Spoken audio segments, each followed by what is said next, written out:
भटकंतीच्या शोधात आज आमची पावले वळाली ती म्हणजे मनमाडजवळ असलेल्या एका अशा किल्ल्यावर जो स्थानिकांपासून आणि जगापासूनही अपरिचित आणि दुर्लक्षित आहे। मनमाडकर म्हणून आम्ही इतके भाग्यशाली आहोत की आम्हाला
मित्रांनो, मागचा व्हिडिओ हा आपला कांचनमंचन या किल्ल्याचा होता। तर कांचनमंचन या किल्ल्यावर जाण्यासाठी आपल्याला वाटेचा खूप प्रॉब्लेम येतो। त्याचप्रमाणे आज आपण कात्रा किल्ला येथे जात आहोत आणि बऱ्याच लोकांना या किल्ल्यावर देखील येण्यासाठी मार्ग लवकर सापडत नाही। तर या किल्ल्यावर जाण्यासाठी खाली आपल्याला एक कपिल मुनींचे आश्रम दिसते।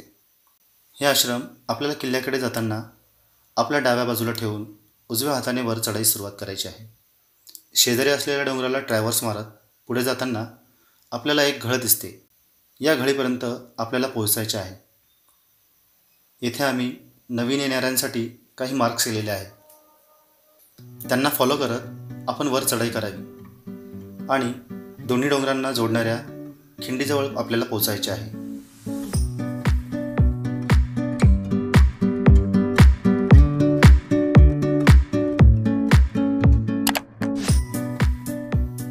व्हिडिओमध्ये आम्ही मॅपवर मार्क्स करून रूट शो केलेला आहे। त्यासाठी आपल्याला व्हिडिओ संपूर्ण बघायचा आहे। या खिंडीत पोहोचल्यावर आपल्याला विहंगम असे दृश्य बघायला मिळते। एकीकडे मनमाड शहर व मनमाडचा सुप्रसिद्ध असा हडबीच्या शेंडीचा सुळका, तर दुसऱ्या बाजूला विसापूर व अगदी अनकैपर्यंत दिसणारे डोंगररांग यांचे अद्भुत असे दर्शन घडते। आजच्या या ट्रेकसाठी आम्हाला एक नवीन सदस्य लाभला, तो म्हणजे आशिष घुगे आणि सागर भाऊ साळवेंना तुम्ही इतर कोरे लेणीच्या व्हिडिओमध्ये बघितलेच असेल। तसेच आपले राजूभाऊ त्रिवण यांना आपण चांगलेच ओळखतो।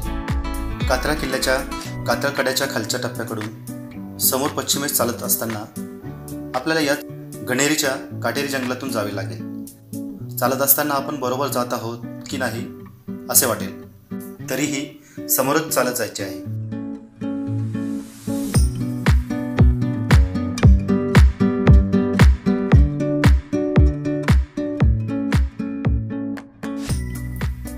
आमच्या या छोट्या मावळ्याने मनमाडजवळ असलेल्या प्रत्येक डोंगरांच्या यशस्वीरित्या चढाया केलेल्या आहेत। त्याच्या वयाच्या मानाने हे खरंच खूप कौतुकास्पद आहे। आपण देखील अशा चिमुकल्यांना गड किल्ल्यांच्या भेटीसाठी जरूर आणले पाहिजे।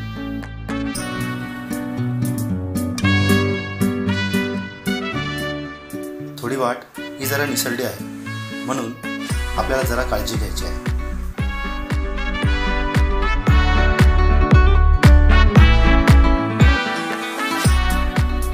राजूभाऊंनी टिपलेले जंगलातील क्षण आपल्याला कशा प्रकारे जावे लागणार आहे याची पूर्वकल्पना करून देतो.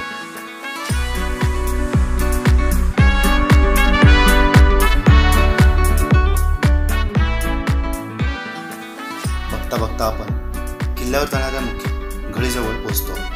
येथे तुटफूट झालेल्या काही कातळकोरी पायऱ्या आहेत. याच मुख्य घळीजवळ बुजलेल्या अवस्थेत 2 पाण्याची टाकी आपल्याला बघायला मिळतात आणि याच बुजलेल्या टाक्यांच्या बाजूला एक विस्तीर्ण अशी लेणी दिसते. या लेणीमध्ये काहीच नसून ही लेणी जवळपास 10 ते 30 फुटांची असेल. या लेणीचे 2 भाग दगड रचून बंद करण्यात आलेले आहेत. ते अलीकडच्या काळातच झालेले असावे.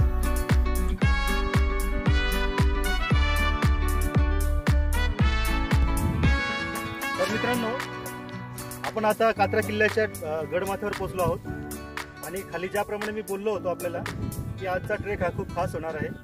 तर खास का होणार आहे याचं कारण आपल्याला आता समजेल. आणि आज आपल्यासोबत आहेत बागलाण प्रांतातले गड किल्ले खूप कमी कालावधीमध्ये कव्हर करणारे आपले युग पवार भाऊ.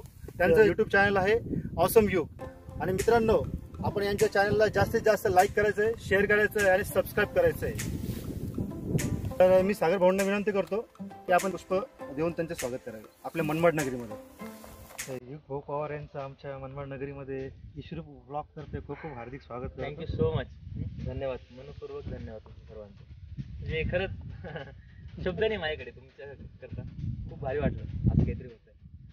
खूप असं लोकांना वाटतं की यूट्यूब चालवतो हा आणि प्रसिद्धीसाठी सगळं होतंय वगैरे वगैरे. माझ्या म्हणजे मला एक सांगावंसं वाटतं आवडतं विषयाला की खूप सारे नाशकात किल्ले आहेत जे लोकांना माहितीच नाही, ज्यांचे नाव सुद्धा माहिती नाही.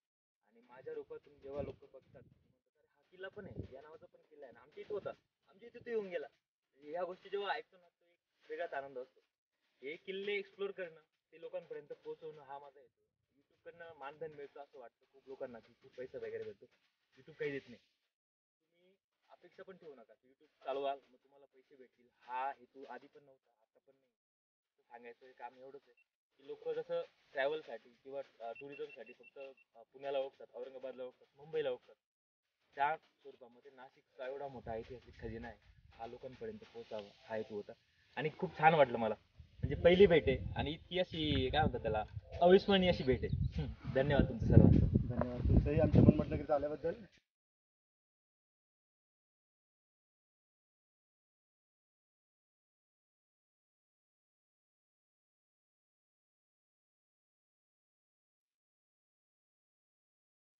नमस्कार. आज नेहमीप्रमाणे आम्ही या रविवारीही एका किल्ल्यावर जाण्याचं ठरवलं. खरं तर आम्ही राजदेर किल्ल्यावर जाणार होतो, परंतु आमच्या ग्रुपच्या काही मुलांना बाईकची अडचण आली, त्यामुळे आम्ही एक शॉर्ट ट्रिप करायचं ठरवलं. आणि त्यानुसार आम्ही सर्वप्रथम जो थम्सअप हिल अंगठ्याचा डोंगर म्हटला जातो त्या ठिकाणी गेलो आणि त्यानंतर त्याच्या समोरच असलेला जो कात्रा किल्ला आहे त्या कात्रा किल्ल्याच्या आता जवळपास मध्यावर आम्ही आलेलो आहोत. खरं तर हा कात्रा किल्ला मनमाडच्या दृष्टीने किंवा महाराष्ट्राच्या दृष्टीने थोडासा अपरिचित आहे. लोकांना जास्त या किल्ल्याविषयी माहिती नाही. हा किल्ला तसा तर मजबूत किल्ला आहे. वर चढाई अतिशय कठीण दर्जाची चढाई आहे. वर अनेक प्रकारच्या पाण्याच्या टाक्या बनवलेल्या आहेत, काही लेण्या आहेत, गुहा आहेत आणि टॉपवर एक असं मोठं ध्वजाचं ठिकाण आहे. अशा प्रकारचा हा दुर्लक्षित असलेला किल्ला आम्ही या ठिकाणी वारंवार आलेलो आहोत. आजही आलो आणि योगायोग असा की माझी ती टीम मला इथे भेटली आणि त्यामुळे आमची या ठिकाणी अप्रेंटिसची टीम प्लस माझी ओरिजिनल टीम यांचा या ठिकाणी असा चांगला मिलाप झाला, संगम झाला आणि या सहलीचा आम्ही खूपच आनंद घेत आहोत. धन्यवाद. तर ट्रेक खास होण्यामागचे पहिले कारण म्हणजे युगदादांशी झालेली आमची पहिली भेट आणि दुसरे म्हणजे गांगुडे सर आम्हाला येथे त्यांच्या अप्रेंटिसच्या टीमसह अचानक भेटले हे होते. तर या किल्ल्याचा मुख्य असा इतिहास कुठे आढळला नाही, म्हणून या देखील किल्ल्याचा इतिहास जगापुढे आला पाहिजे. या किल्ल्यावर असणाऱ्या लेण्यांवरून आपल्याला एकंदरीत याचा एक अंदाज बांधता येतो, तो म्हणजे हा किल्ला अजिंठा सातमाळा रांगेत असल्यामुळे याचा सातवाहनकालीन इतिहासाशी संबंध असावा. परंतु मधला इतिहास हा अस्पष्ट आहे. तज्ज्ञांनी या गोष्टीकडे लक्ष घालावे व याचा इतिहास जगासमोर आणावा. या किल्ल्यावरून चांदवड, येवला, लासलगावपर्यंत सहज नजर जाते. म्हणून हा एक टेहळणी किल्ला असावा असा आमचा अंदाज आहे. तर मित्रांनो, कात्रा किल्ल्याच्या गडमाथ्यावर आपण पोहोचलेलो आहोत आणि आपण बघत आहात ही निशाणकाठी. त्या निशाणकाठीच्या जवळ असलेले हे झुडूप दिसते. या झुडपामध्ये आपण युग भाऊ पवार यांच्या हस्ते एक वृक्षारोपण करत आहोत. तर कात्रा किल्ल्यावर वृक्षारोपणाची संधी दिलेली दादांनी मला. आपण सोबत वृक्षारोपण करू.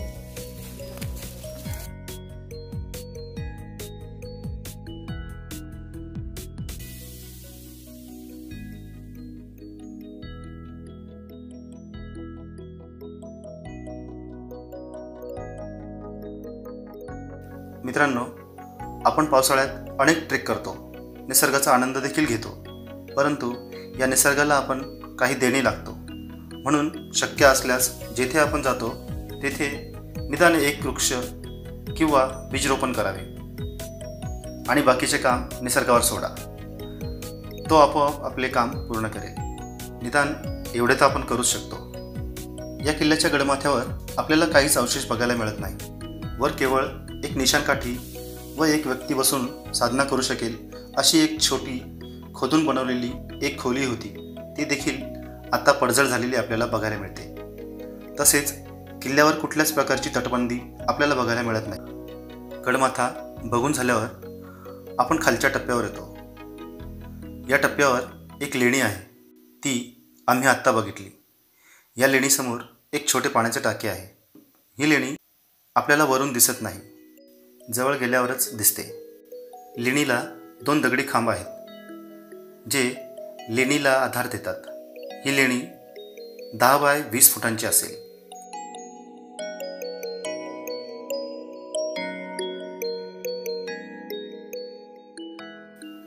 ती बघितल्यानंतर पुढे पश्चिम दिशेला चालत जावे. तेथे एक छोटं असं पाण्याचं टाकं आपल्याला बघायला मिळते.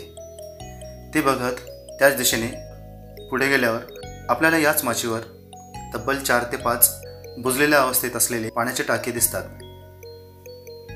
जे काटेरी झुडपांनी व्यापलेले आहे.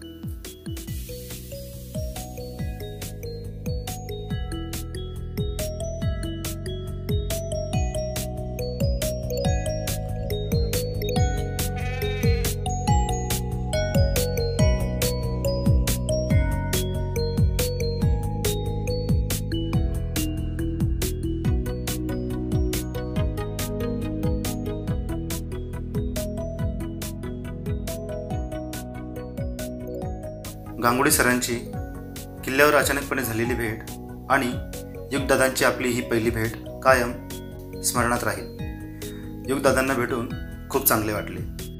बोलण्यातील साधेपणा व दुसऱ्यांमध्ये लगेच मिसळून जाणे असे त्यांचे व्यक्तिमत्व आहे. शेवटी व्यक्ती कोण आहे यापेक्षा तो व्यक्ती कसा आहे हे महत्त्वाचे असते आणि युगदादांना भेटून ते समजते. आणि अशा प्रकारे दुर्लक्षित आणि अपरिचित असलेला कात्रा किल्ला बघून आमची टीम युगदादांसोबत गोरखगडाच्या ट्रेकसाठी निघाली.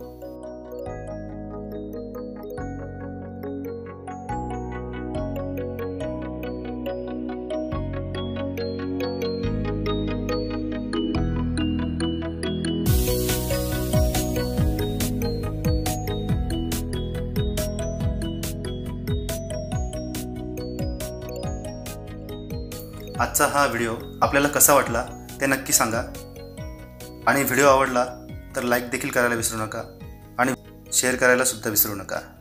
धन्यवाद.